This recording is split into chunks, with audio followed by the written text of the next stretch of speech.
5 rahasia anti gagal untuk mulai bisnis vending machine. Kenalin, nama aku Zaki, aku sebagai customer suksesnya dari SmartVend. Kali ini kita bakal bahas kupas tuntas sampai ke dagingnya tentang cara memulai bisnis vending machine. Pasti banyak banget kan yang nanyain tentang siapa aja sih yang bisa mulai bisnis vending machine.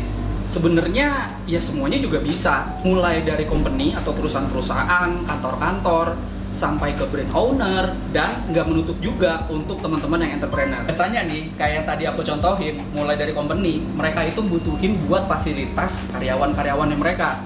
Dan kalau misalkan untuk yang brand owner, nah ini lebih unik. Mereka biasanya gunain buat brand activation atau enggak launching produk baru. Nah, kalau untuk teman-teman entrepreneurs, mereka itu suka banget buat jadiin passive income atau enggak sebagai retirement plan.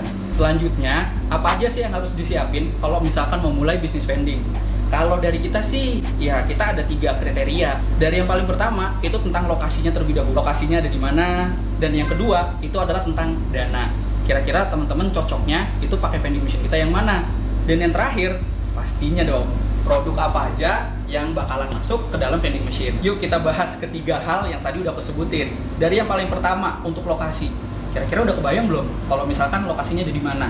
Atau lokasinya apa? Kayak mungkin bisa di sekolah, bisa di rumah sakit, atau di public space seperti di stasiun kereta, atau di bandara, dan yang terakhir atau enggak di perkantoran.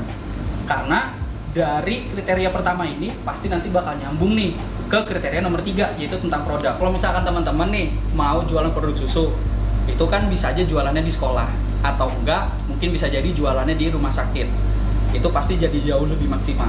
Kalau yang kedua, itu kita ngomongin tentang dana. Tapi nggak usah khawatir, soalnya ya kita banyak banget nih seleksi atau enggak kategori dari tipe-tipe vending machine yang pastinya kamu butuhin. Jadi bisa dicocokin sama dana yang udah kamu siapin. Yang ketiga, itu adalah produk. Kalau misalkan kamu udah tahu produk apa aja yang masuk ke dalam vending, dari situ udah bisa tahu nih kapasitasnya dan juga tipe vending machine apa yang cocok. Tapi kalau misalkan ternyata dari ketiga hal itu kamu ada yang nggak punya, tenang aja. Kalau dari yang pertama tentang lokasi, kita udah ada lokasi-lokasi yang sering banget menghubungi kita dan bisa kita referralin atau kita share. Kalau dana, tenang aja, kamu bisa pilih vending machine yang sesuai dengan dana kamu. Karena kita ada banyak banget tipenya, mulai dari layarnya yang cukup kecil sampai yang layarnya paling besar. Dan yang terakhir, itu terkait dengan produk. Kalau kamu nggak ada produk, no worry. Kita ada tim retail yang siap buat support produk kamu di dalam vending machine. Itu dia tips atau langkah awal untuk kamu bisa mulai bisnis vending machine.